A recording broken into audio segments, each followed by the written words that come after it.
नमस्कार साथियों। अभी हम आपके बीच घनानंद की एक पद की व्याख्या लेकर के प्रस्तुत हुए हैं। यह बहुत घनानंद की प्रसिद्ध कविताओं में से एक है, चर्चित कविताओं में से एक है, जो स्नातक और परास्नातक दोनों के छात्र इसको पढ़ते हैं। उनके सिलेबस का हिस्सा है, पाठ्यक्रम का हिस्सा है यह। सबसे पहले पद और उसकी व्याख्या।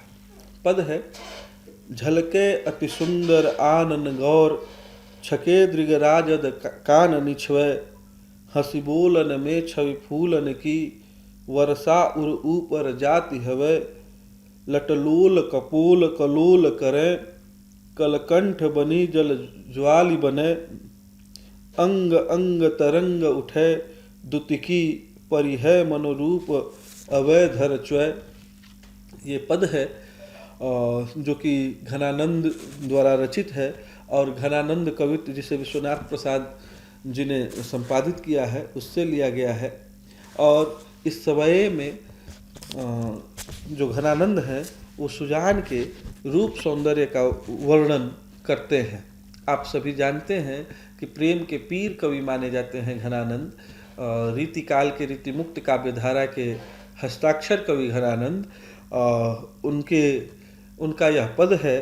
सुजान के सौंदर्य का वर्णन करते हुए इस पद में वे कहते हैं कि नायिका का अत्यंत सुंदर गौर मुख चमक रहा है और उन पर कानों तक फैले हुए प्रेमोन्मत्त नेत्र सुशोभित हो रहे हैं।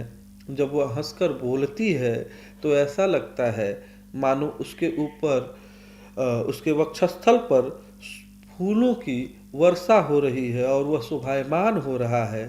कपोलों की चंचल लटें हिलती हैं हुई क्रीड़ा जब करती हैं और सुंदर कंठ से दो लड़की मोतियों की माला शोभा दे रही है।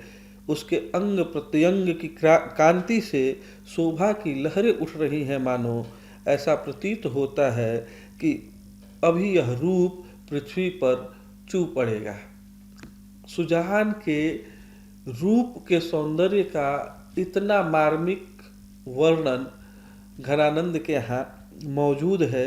इसमें आप पाएंगे कि आलम्बन विभाव का मोहक रूप चित्रित हुआ है। प्रथम पंक्ति में छके शब्द की व्यंजना का चमत्कार देखने योग्य है।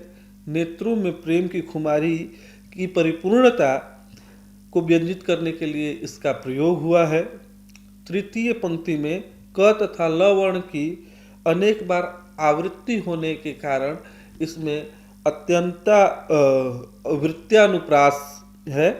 अंग अंग जो चतुर्थ पंक्ति में है उसमें आप पाएंगे कि पुनरुक्ति प्रकाश अलंकार और परिहै मनोच्वय में उत्प्रेक्षा अलंकार इस पद में है, उसका प्रयोग हुआ है।